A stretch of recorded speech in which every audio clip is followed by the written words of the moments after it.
This learning of Likutei Halachos is being done in memory of my Holy Mother, Kayla bas Yeedle, who passed away on this day, Yud Gimel Tevet, 2 years ago. And her light, at the same time, is missed, and at the same time it certainly grows stronger with the illumination of godliness that is being manifested in her children and her grandchildren and everyone she touched. So Likutei Halachos is the magnum opus of Rav Nassim, the main student of Rabbi Nachman. And Likutei Halachos is basically going through the entire Shulchan Aruch. Rav Nassim applied Rabbi Nachman's teachings to the laws and understood the underlying reasons why we do these halachot, why we follow these things, how they relate to what Rabbi Nachman has taught. So we're going to learn today the very first halacha in Likutei Halachos, because I feel like my mother, Kayla bas Hinda, among the many gifts that she gave me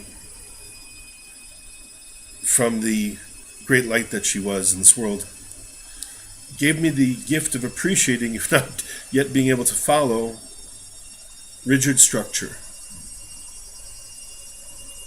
She was an amazing organizer and an amazing follower of her organization. And I bless myself to be able to follow much more in those footsteps today on her yahrzeit. So Likutei Halachos then is the explanation of the organization. And the very first halacha that Rav Nassim decided to see, or was led to with his Ruach HaKodesh to see in the entire Shulchan Aruch, the very first halacha, this is how he explains it. So first of all, the halacha goes like this. We're in Chelik Aleph, Chelik Rishon of Shulchan Aruch, Orach Chaim, which is the way of life. And my mother was one who lived life and taught us how to live life and showed us exuberance for an appreciation of life. So it says, Yisgaber ka'ari la'amod baboker la'avodas boiro.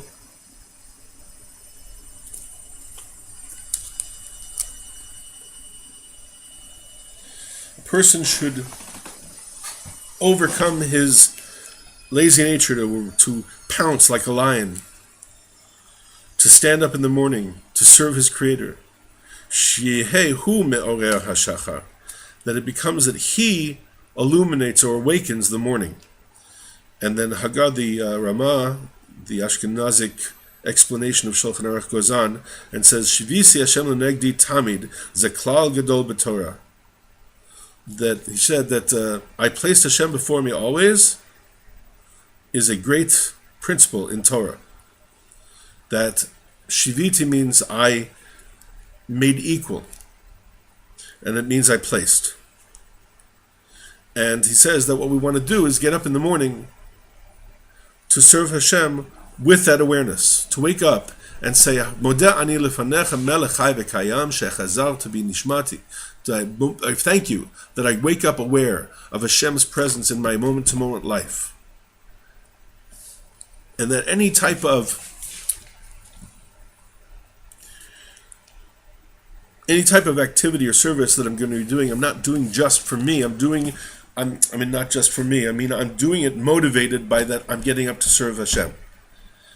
That's the first halach in Shulchan Aruch. To get up and awake in the morning and place it and be one who places awareness of Hashem in front of him at all times. So Rav Nassim goes on like this. He says, Rabbi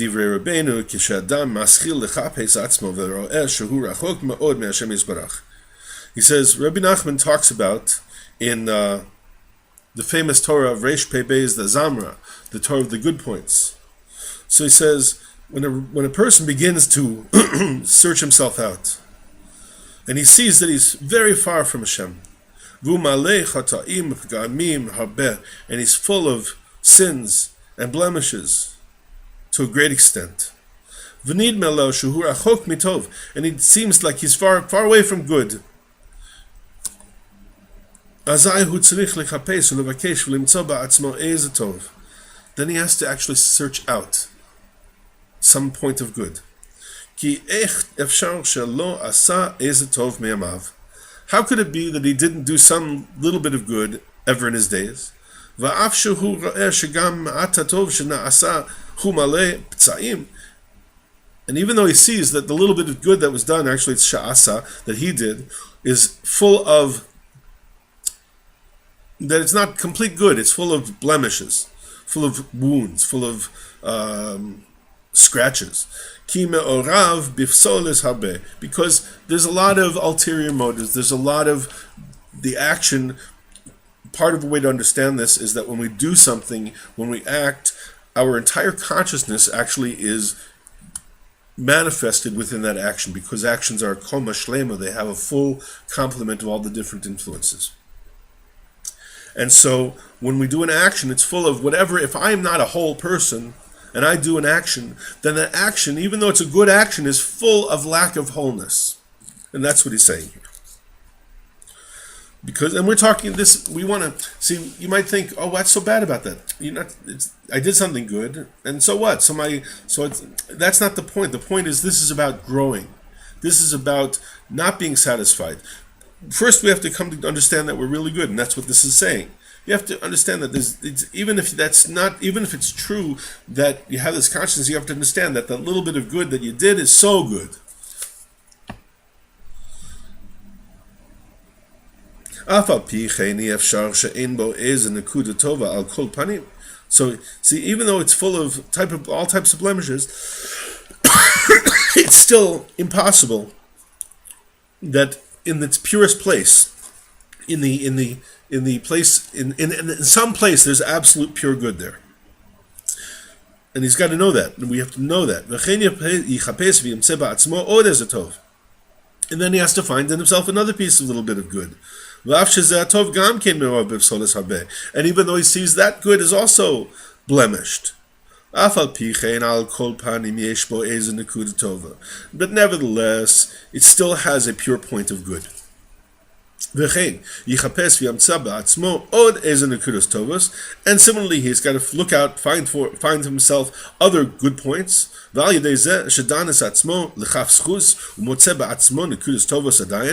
through this process of judging himself favorably and finding in himself that he still has good points, and this is, even though he did whatever he did, he blemished whatever he blemished, sometimes we fall. Sometimes a person falls into something. Generally, you're a good person, generally you do the right thing, and then suddenly you fall. What happens? So does that mean you're no good suddenly? No, it means that you fell. He says, even though you fell and you feel like the most miserable person in the world, you still have something good. Don't worry. He says, when you do this, even though you fell, you think you're full of sins, you think you're full of, Hashem is going to punish you any minute, God forbid. It's a funny paradox. So you think Hashem's going to get you, you're dreading it. He says, you know what? If you look at your good points and you say to Hashem, hey, look, I did. Say to yourself, say to Hashem, maybe I didn't do this and this, maybe I fell. But Hashem, at the very least, I thought about you, I'm feeling a little bit bad about what I did. That's at least I wanted. That's a little good point. Okay? Or maybe it's put on tefillin. Maybe you said a prayer for somebody. Maybe you give a piece of tzedakah. Maybe you helped somebody. You helped somebody lift up a heavy package. There's all the good things. Maybe maybe you felt happy for somebody. That's a good point. Maybe it hurt you to see somebody else's pain. That's a good point. There's all the different good points that we have to find in ourselves and understand that there really are beautiful good points. And he says, when we do this, when we find this, he says, we literally take ourselves out of the place of guilt, kaf chova, and we bring ourselves into the kaf schut, and he said be'emet. He says literally. He's not just saying this is a nice idea. He's saying you literally do this. So if you're worried that Hashem is going to, that you're guilty, so find in yourself a little bit. Yes, Hashem, I did this, but I also did this, Hashem. And Reb Nassan is saying that immediately upon doing that you find yourself some good. You've lifted yourself out, and you're no longer guilty. And through this, a person merits to do tshuva. And tshuva is the ability to come back to, not only to do what Hashem wants, but first to come back to the realization that it is all Hashem and it's all for the good, and each moment is His expression of only His will. And this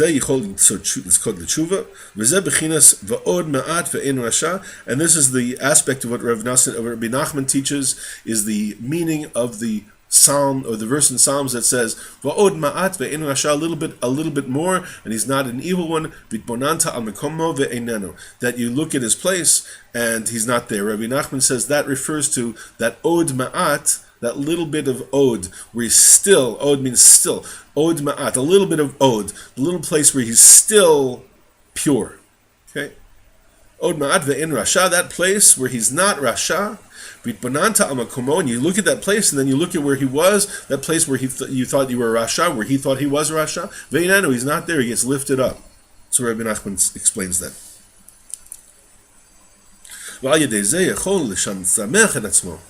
And through this knowledge, he gives himself simcha, he gives himself happiness. And then, when he's been locked up and he can't pray, so then what he has to do is he gives himself the simcha, and the simcha unlocks the ability to pray.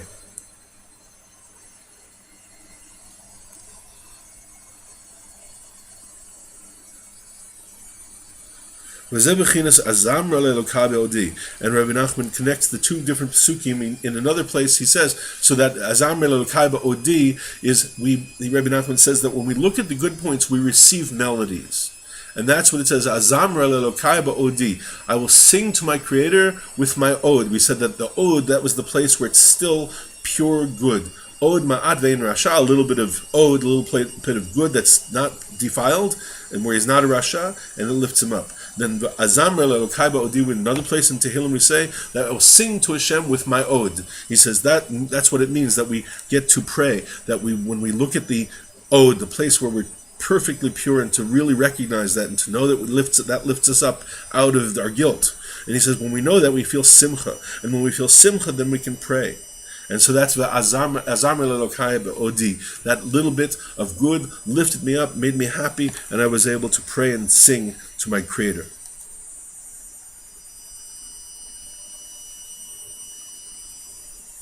Al yedei ha'od ma'at shemotze ba'atzmo, al yedei zeh yechol lizamer ha'lodos l'Hashem, v'al yedei zeh na'asin nigunim.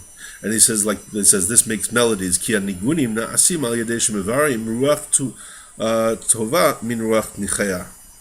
He says the nigunim come from sifting the good spirit from the depressed spirit. V'zeh azamra daika. And this is specifically why the David HaMelech says, I will sing, specifically because we receive melodies in that place. And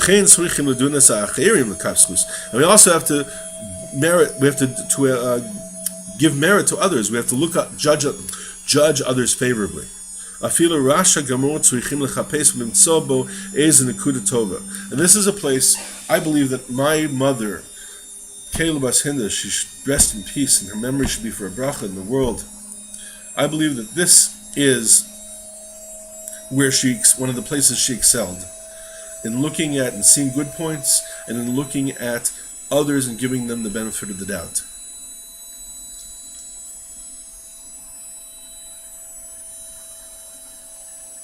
And a person who can do this and find the good point even in the sinners of the greatest sinners in Am Yisrael, he can be the chazan. He can be the one who in the Torah world we call the chazan, the one who sings the prayers. He's called a chazan, the cantor, but he's in the Hebrew is chazan. And the word chazan comes from the word chazon, to see. because he's a visionary. He sees what the people really are.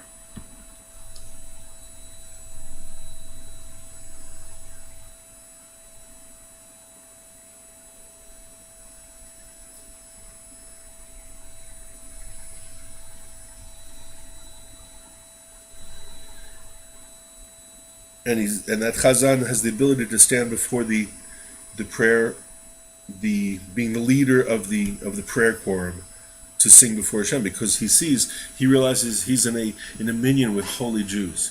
He realizes that no matter who it is and what they look like, that they're holy, and they come before Hashem in beautiful praise together as a beautiful entity called Am Yisrael, a minyan in Am Yisrael. ודע שכל אחד מצדיקי הדור בונה משכן שמשם מקבלים התינוקות של בייס רבן הבל פיהם שאין בו חטא. And he says, yeah, and know that each of the tzaddikim of a generation builds a mishkan, a dwelling place, a tabernacle, that from that place the children who are pure when they say the aleph bet in the house of their rabbi, in their cheder, in the school, that they don't have any blemish on them, and that's that the ruach of their breath when they say this, the spirit, the wind of their breath comes out, and when they say this, it's full of this light, which is drawn from this place of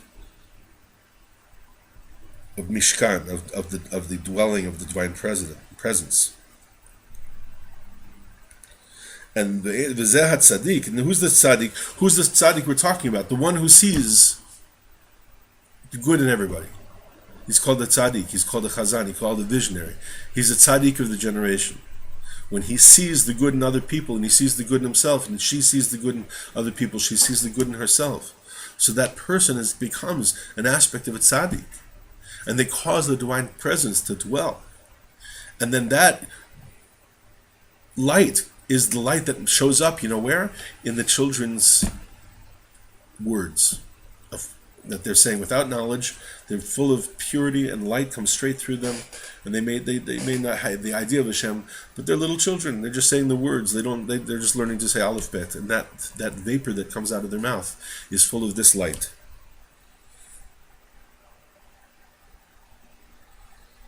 וזה הצדיק שיכול ללקט הטוב שנמצא בכל אחד, הוא יודע כל הבחינות שיש בעניין זה של המשכנות הנ"ל, שבוינן הצדיקים שמשם מקבלין התינוקות הבל פיהם, שאין בו חטא, אין שם כל זה היטב היטב. So that's an encapsulation of Rabbi Nachman's teaching, and now Rabbi Nassim is going to go in and begin to explain what it is about that teaching that we have to apply to that when we wake up in the morning and be misgaber like a lion, to make oneself powerful like a lion, to get up and serve and to arouse, to awaken in the morning.